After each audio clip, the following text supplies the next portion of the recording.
До этого яму поймал, 2 резины пробил. Погнул диски и проколол 2 шины. Через пару дней снова попал в яму. Ильшат Закиров на ремонт своего авто с начала весны потратил больше 5000 рублей. Причина – огромные ямы по городу. Вчера, видать, на Миллениуме, что ли, металл какой-то зацепил на какой-то яме. Опять резину пришлось ремонтировать. Про то, в каком состоянии находится дорога на Миллениуме, мы рассказывали накануне. Сотни казанцев жалуются именно на этот участок. Минувшей ночью ямы там заделали. Мэрия отчиталась видеороликом. Однако такой экстренный ремонт доверия у жителей не вызвал. Ролик, конечно, хороший, но, боюсь, Миллениум это не спасет. А что мешало в том году сразу отремонтировать весь мост? В прошлом году писали тоже и 2 года назад, и 5 лет назад. Это дорога от Столбищ Катабаева. Несмотря на ранний час, машин много, и ям тоже. Здесь они практически через каждый метр. Сегодня начался ремонт. Используют горячий асфальт. Делать это позволяет погода и то, что в ямах нет воды. Специалисты уверяют, это долгосрочное решение проблемы. Ремонтировать дороги повторно в ближайшее время не придется. Единственное, могут образоваться новые. То есть не в этом месте, а в другом месте. До лета, до следующего сезона это будет стоять. Сейчас в оперативном управлении главтоотдортранса находится более 13 тысяч километров дорог. Специалисты подтверждают, ям в этом году больше. На ремонт аварийных участков ежедневно выходит порядка 300 единиц спецтехники. Очень много было переходов через ноль.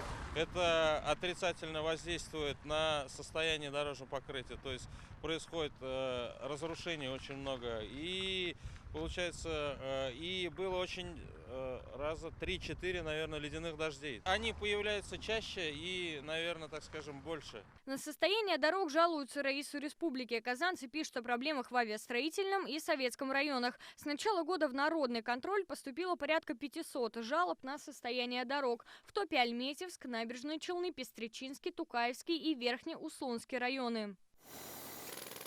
Ремонтные работы начались на одном из самых аварийных участков Набережных Челнов – в Сармановском тракте. За одну смену используют до 7000 тонн асфальта. Специальное оборудование позволяет работать и при минусовых температурах. Данная технология, она позволяет производить работы в минусовую температуру. То есть с помощью рециклера, это мобильный агрегат, который осуществляет ямочный ремонт, мы приготавливаем специальную асфальтобетонную смесь. Метр за метром, яму за ямой заделывают в Нижнекамске. Работы идут на улице Баки-Урманче. К ямочному ремонту здесь приступили сегодня. Самые критичные места у нас вот на Баки-Урманче, на Вахитово, на Лесной, на Менделеево есть. С них и начали. Сначала делаем самые глубокие ямы. В ближайшие дни займутся ямами на улице Менделеева и на Вахитовском кольце. Специалисты отмечают, это временное решение. Капитальным ремонтом займутся летом. Когда в Татарстане завершится ямочный ремонт республиканских дорог, пока неизвестно. Все будет зависеть от погоды. Специалисты примерным сроком окончания работ называют середину мая. Алена Струминская, Рамзиль Гарипов, ТНВ, Татарстан.